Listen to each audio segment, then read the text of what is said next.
viewers, welcome to Mom's Kitchen. இன்னைக்கு Mom's Kitchenல ஓல் chicken roast எப்படி பண்றதுன்னு பார்க்க போறோம். பார்க்கலாமா? வாங்க ஓல் சிக்கன் ரோஸ்ட் எப்படி பண்றதுன்னு பார்க்கலாம்.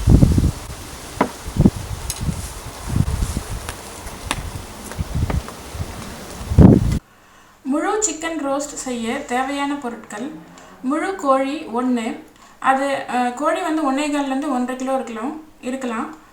வெண்ணெய் வந்து 50 கிராம், மிளகாய்த்தூள் அரை ஸ்பூன், தனியாத்தூள் 1 ஸ்பூன், சீரகப்பொடி அரை ஸ்பூன், வெள்ளை மிளகுத்தூள் அரை ஸ்பூன், எலுமிச்சை சாறு 3 ஸ்பூன், அப்படிலாம் ஒரு முழு பழத்தை பிழிஞ்சு எடுத்துக்கோங்க.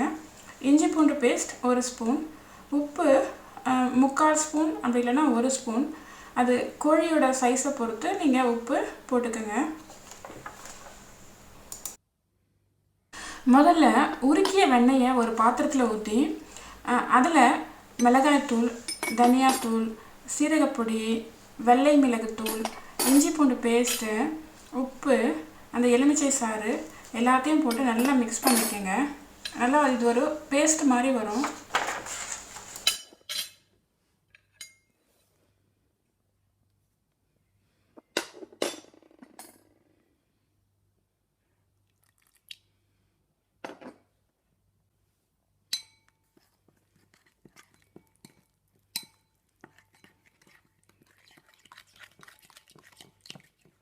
இப்போது சிக்கனை நல்லா கழுவிட்டு ஒரு கத்தி எடுத்து சிக்கனோட 2 சைட்லேயும் சின்ன சின்னதாக கீறி விடுங்க.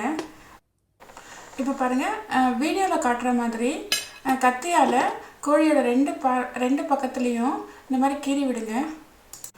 இப்போது நம்ம பண்ணி வச்சுருக்கிற பேஸ்ட்டை எடுத்து சிக்கனோட 2 சைட்லேயும் நல்லா அப்ளை பண்ணுங்கள்.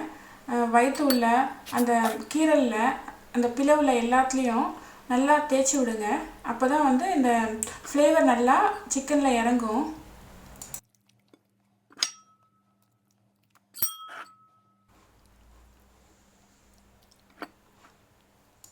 இப்போ பாருங்கள், பேஸ்ட்டு நல்லா சிக்கனில் அப்ளை பண்ணியாச்சு. இந்த சிக்கனை ஒரு 1 hour மேரினேட் பண்ணுங்கள்.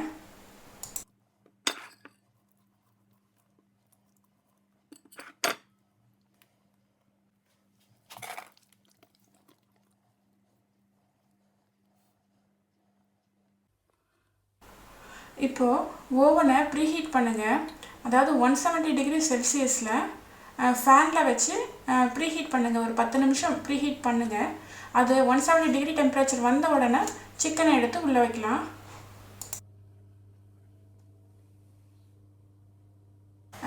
ஓவனில் 170 டிகிரி செல்சியஸ் டெம்பரேச்சர் மெயின்டைன் ஆகிட்டுருக்கு. இப்போது இந்த சிக்கனை எடுத்து உள்ளே வைக்கிறோம். இந்த சிக்கனை 1 hour 30 மினிட்ஸ்க்கு நல்லா வந்து குக் பண்ணணும். இப்போ பாருங்கள், 1.5 மணி நேரம் ஆயிடுச்சு. சிக்கனை வெளியே எடுக்க போகிறோம். பாருங்கள், சிக்கன் நல்லா குக் ஆகிருக்கு. சிக்கன் ரோஸ்ட் இப்போ ரெடி ஆகிடுச்சு. இதை நீங்கள் அப்படியே சாப்பிட்லாம்.